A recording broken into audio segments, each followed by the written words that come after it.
Hi, I'm Shannon. Thanks for stopping by the channel. Thought we'd talk a little bit about some of the equipment that we're using this year. We're starting over again, and we've done that a few times if we move, especially if we move across state lines. There's a lot of red tape and stuff in taking the bees with us. And also, I'm not really convinced it's good for the bees. I'm not necessarily talking about commercial keepers that move them all over the country all summer. They're using a little bit different setup. They've got the migratory covers that doesn't have this sticking out. You can stack them close together, and they put them out on an open truck, like a flatbed truck or something, where they're getting some airflow. And for us, we would have been having to put them in the back of a closed-in truck, like a box truck or U-Haul or something. And in the summertime especially, it's kind of like putting them in an oven, and I just didn't feel comfortable doing that. So we're starting over again this year, and we decided we'd go with some new equipment, go with some new hives. I'll tell you a little bit about these. These are 8 frames. I've had a lot of different kinds. We'll talk about them. But these are 8 frame hives. They're just 8 frame Langstraws. But we decided to try the 8 frame. They're a little bit wider, or they're not as wide, excuse me. A little bit narrower. And I think that'll help. According to some people, it'll help because in the 10 frames, and I've had some before, but if you number those frames from 1 to 10, your number 1 and your number 10, those outside most frames, it's like the bees will build out until they get to those frames, and it seems like they slow down. And sometimes if you put another box on top, give them more space, it's like they'll start to ignore those and just go up. And with the 8 frames, they're not as far out from the brood nest and from the entrance and everything. And the theory is that they'll fill those frames up better without slowing down so much. So we'll see how that works out. I'll tell you, first I'll start with the stands. These are just 2x4, nothing fancy about them. I just cut them to length of the hive, and then cut the other parts just how wide it'll be to sit the hive on the outsides of them, depending on whether you're 8 frame, 10 frame, 5 frame, 7 frame, whatever, and legs, and just screw them together and paint them. These I like to keep them 18 inches off the ground. If you do a internet search, they'll tell you anywhere between 16 and 18 inches. I just go for 18, but the reason for that, it helps with not having to bend down so far to lift. It's easier on your back, but the main thing is for skunks. If you live in an area where there's a lot of skunks, you got to watch, because they can decimate a colony overnight. And I did see a video years ago, another beekeeper had that happen. One of his apiaries, he come out and it just wiped out. And I don't know how many he had, but in the camera shot you could see about a half a dozen, and they were just gone. You might have a little cluster in there protecting the queen, but that'd be the most you'd have. And what they do, the skunks, they come in and they lay down in front of that entrance at night, and they'll provoke those bees to come out, and they'll eat the bees.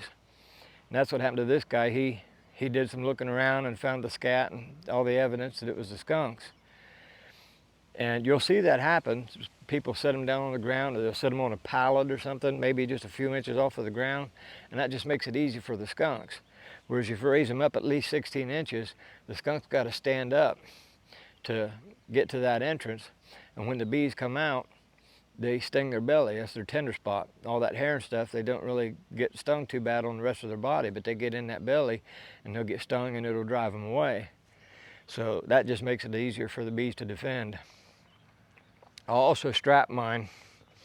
Some people just leave a brick on top of them or something like that. To me, it's just more secure. The wind's not going to do much. They get filled up, they get really heavy, so they don't got to worry about the wind. We just had a storm not long ago, took part of the metal roof off the house, and it doesn't hurt the hives. The only thing with the wind would be it might pick up the outer cover and blow it off or something, but just strapping them down seems more secure. It also, some things will get bumped into them or something, and some animals will like to use stuff for a scratching post. And when they do, they can shift these boxes to where they're just not lined up quite right, and you can get a gap. And that gap that's facing up, you get weather going down in there, rain and whatnot, and it's just more area for the bees to defend and everything. So this just kind of helps secure that. That's also why you don't ever want to leave your apiary in a cow pasture, because they'll knock them over. But with that, these are 8-frame Langstroths. I ordered them off of Amazon. I'll put a link in the description. They are supposed to be dipped in beeswax. They're dipped in some kind of wax, but it's not a real good dip. It's thick in some places and then it's thin in some places, and you can see it starting to weather. They've only been out here a couple of months. You might, depending on the light, you might be able to see an area up here where it's lighter. And I can feel that. You can feel that dry wood grain where the wax just isn't thick enough. But might be able to recoat them or something at some point. Other than that, they're okay. The bees seem to like them. They come with a solid bottom board. I like the solid bottom boards. I've used the screen bottom boards before. I started out that way, and I found I had more trouble with those than they were worth. The only advantage I found of them was being able to use that inspection tray, that IPM, to check for varroa mites. But there's other ways around that too. But if you want a screen bottom, you'd have to order that separate. So you got the solid bottom, and then you've got a deep and a medium, which is what I usually use for a brood chamber, a deep and a medium.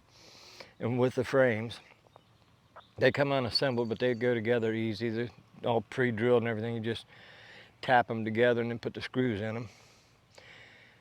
And the frames, they're easy to assemble too. And they come with plastic foundation, which I don't use. I usually don't use foundation at all. Sometimes I will. Some of these has got some wax foundation, but I don't use the plastic ones. For the same reason as some people have in plastic frames. They're all plastic, one piece. And what'll happen is over time, those will start to deteriorate, and the little tabs off the end where the top bar is longer than the rest of the frame, and they sit in the frame rest, that weight of brood or honey or whatever on them, eventually they get weak enough that that'll break off, and they'll fall down into the hive, and they can smush bees and make it a mess to clean up and everything. So I don't use them. They also say that if it's doing that, then it's off gassing into the hive. So I don't like to take a chance on that, so I don't use the plastic frames or the plastic foundation, but it comes with them if you want to use it. And it comes with a plastic queen excluder, which I normally don't use. Sometimes I will if there's a big strong colony with a real strong nectar flow and they're putting a lot of honey away real quick, I might then. But other than that, the only real use I found for a queen excluder is if I'm moving a package of bees or some swarms in a couple cases here, and they're starting over from basically nothing. Sometimes they'll want to abscond, and if you put that queen excluder right down here on top of the bottom board, so that the frames and the brood chamber sits down on top of that, it'll keep the queen inside, and they won't abscond as likely. You wait a few days and then take that out. I usually, if you're doing something like that, they say you should wait a week before you do an inspection or anything, let them get settled in, and I'll do that. And so then when I go to do the first inspection, that'll be when I'll take the queen excluder out, and by that time they're settled in enough that they don't leave unless there's something real problem going on, but it helps. And then it comes with the inner cover and the outer telescoping cover. And the only problem I've had with that, there's one of these inner covers, we got 3 of these, and there's one of these inner covers that's just a little bit of a warp or a bow to it, and it doesn't sit quite flush. It'll rock a little bit, but since I use the straps, when I put them back on there and strap it down, it seals it up. You don't have to strap these real tight either, but there's that. So all in all, I think they're a pretty good deal. We'll see how the 8 frames do with the bees. But there's other things you can get. You can go with a horizontal hive. I did build one of those. It's in need of repair. It's been out in the weather for a few years, and I might get it in service again next year. But just build them for the Langstroth deep frames, and usually people build them about 4 feet long, and that's what I did, 4 feet long, and that holds 30 some odd frames, and those work okay. There's other long hives you can get that are just a top bar, and it's just like the Langstroth with the frame, but you just got the top bar, you don't have the rest of the frame, and the bees just kind of build the comb in the shape how they feel like building it. and those work okay. The top bars I'm not real fond of, because you go to inspect them or anything, there's nothing really supporting that wax. And that honeycomb or brood comb or whatever, you'll go to inspect it. If you tip that a little bit, it can cause that wax to bend a little bit, and it can break and fall off and make a mess and make your bees mad and everything else. But some people like them. There's also the Kenyan top bar. It's from Kenya. They've been around for a long time, and they're kind of the same thing, but if you look at the ends of them, instead of being squared off, they come down, they taper in at the bottom, so they're narrower at the bottom than they are at the top. And the bees will kind of build that comb in that kind of a shape, which I don't know if there's an advantage to that or not, but some people like those. You've got the Layens hive. It's another horizontal hive. Some people like them, some people don't. To me, it kind of defeats its own purpose as far as the weight goes, because your frames, they custom sized frames that they're a lot deeper than a Langstroth, and so just each frame is going to get a lot heavier. Of course, you still only have to lift one frame at a time, but there's pros and cons to those. There's the Warray. I like the Warray design. I had one first few years I was keeping bees. I might have another one in a few years, but I'll build a little different. His design, the boxes were square, looking down on them, but they were kind of small. That was for weight. I'd probably build them a little bit bigger square. But his was also designed for top bar, but you can make frames for them just like the Langstroth, just a different dimension. But the thing with the Warray is, he believed in under super. Instead of stapling the box on top of them, you lift them up and put the box underneath of them. And part of the theory with that was you don't disturb the brood nest.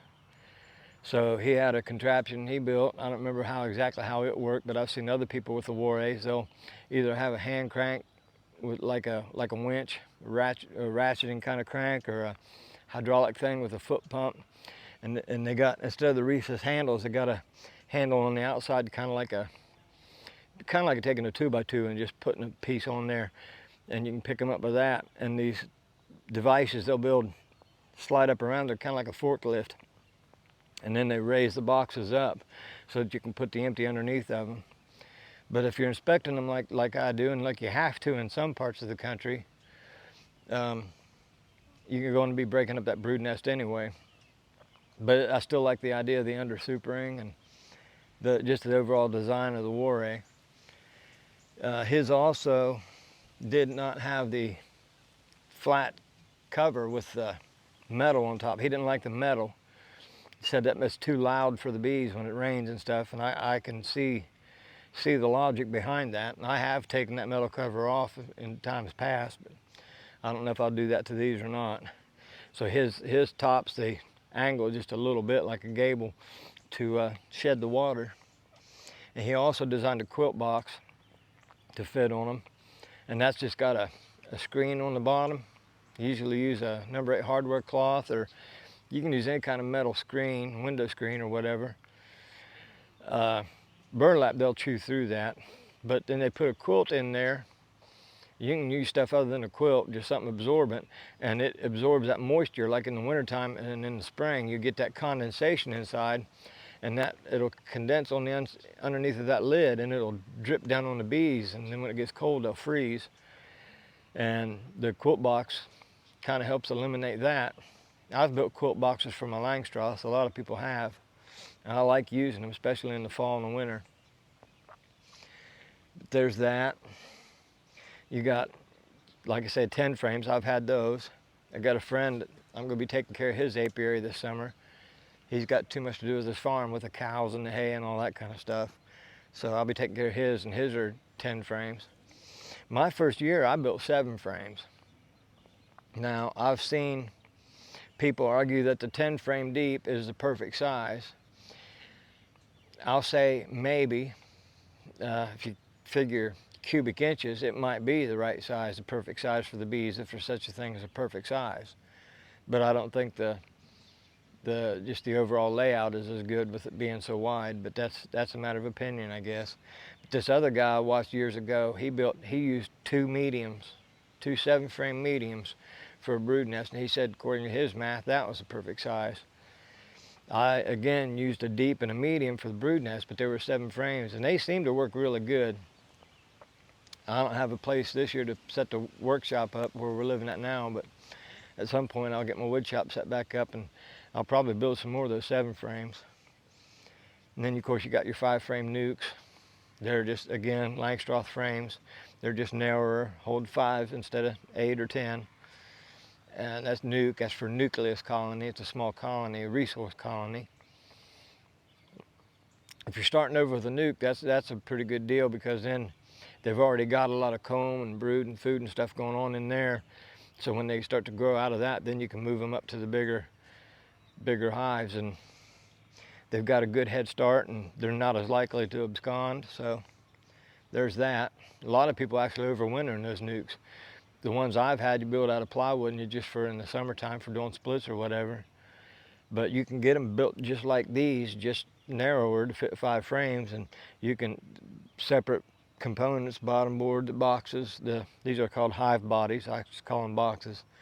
Your covers and everything, and you can just actually super them and run a double deep and overwinter them, depending on where you're at, I guess. But people will do that, and they'll raise quite a few of those. So if they need some resources or something for a hive that's struggling, a colony that's needing a little help with food or brood or whatever, you can borrow from those nucleus colonies. That's another reason why a first-time beekeeper, so many options, but it's a good idea the first time to start out with Langstroth, because if you got somebody else in your area that you know or can trust, or if you're part of a bee club, that's another good idea for new beekeepers. But you run into a situation like that where you need some resources, a friend or somebody in your club, a lot of times you can get them to swap frames out with you and get some help that way. Then after you've been going for a while, you can raise your own nucleus colonies.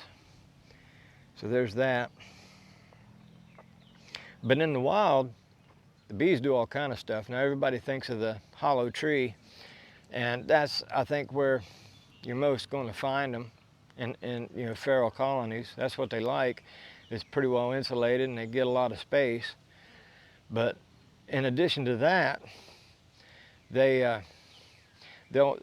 build their colony about anywhere. They'll build a hive about anywhere, just wherever they find it suits them. I've seen them in empty mailboxes, like abandoned empty mailboxes.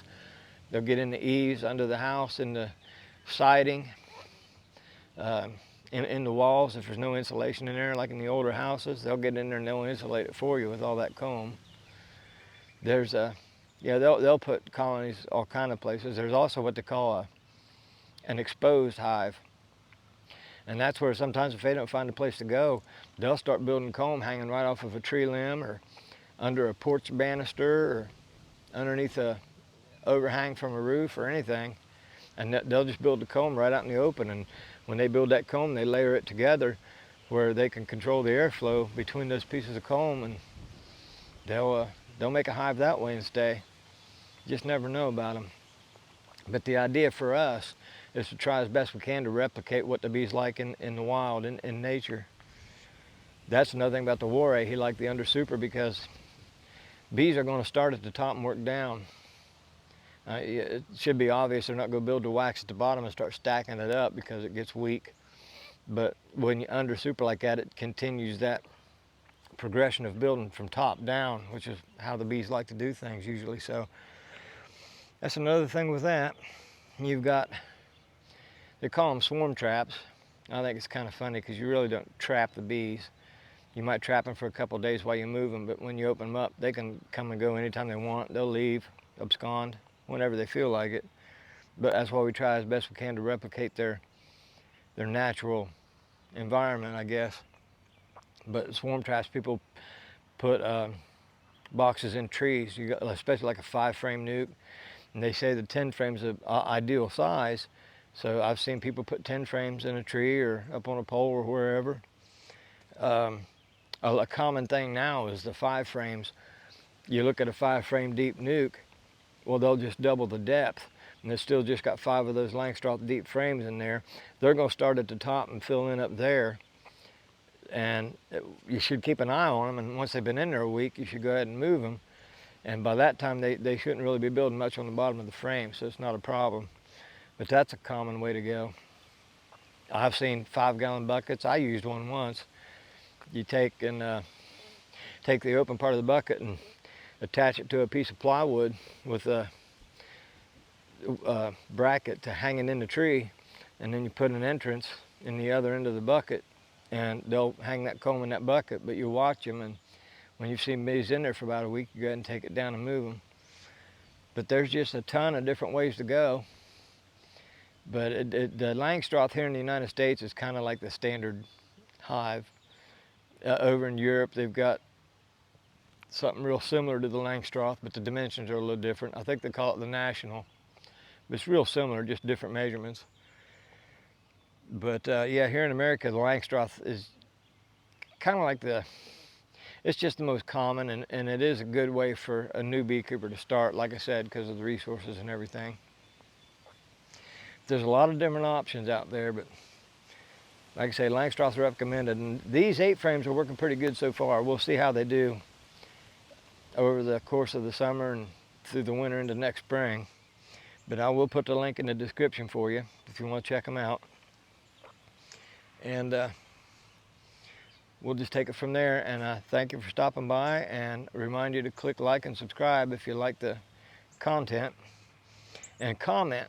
We put this channel up. My wife and I have been keeping bees for over a decade now, and we put this together to try to help people, especially new beekeepers. So comment in the comment sections. We'll answer questions best we can, and sometimes it might lead to maybe a video with some, we can show you some examples and things to answer questions. Share thoughts and ideas. Don't have to be a new beekeeper. We can all share thoughts and ideas. There's always a different way to do something, and you can experiment to see what works best for you. I experiment with them too sometimes. Just don't want to experiment with your whole apiary in case something goes wrong. And you want to watch them close, because we don't want to hurt the bees. We want to help them best we can. I think a lot of times they kind of work around our help, but so yeah, that's what we're going to go with this summer, and we'll just keep checking them every week and see how they do. And thank you for stopping. See you next time.